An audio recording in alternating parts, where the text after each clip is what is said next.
بسم الله الرحمن الرحيم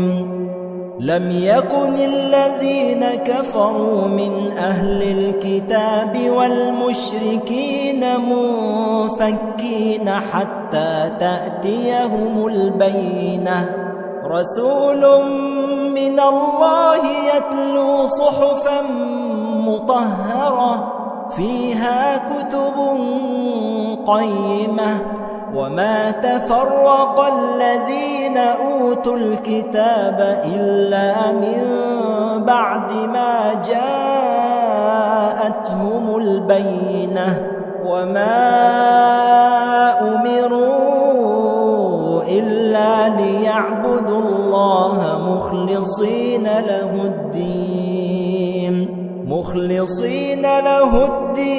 حنفاء ويقيموا الصلاة ويؤتوا الزكاة وذلك دين القيمة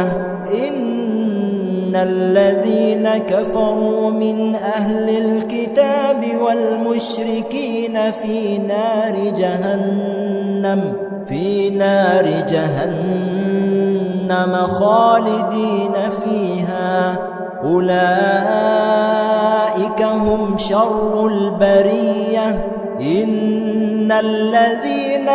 آمنوا وعملوا الصالحات أولئك هم خير البرية جزاؤهم عند ربهم جنات عدن تجري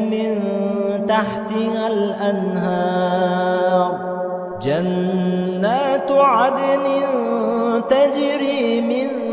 تحتها الأنهار خالدين فيها أبدا رضي الله عنهم ورضوا عنه ذلك لمن خشي ربه.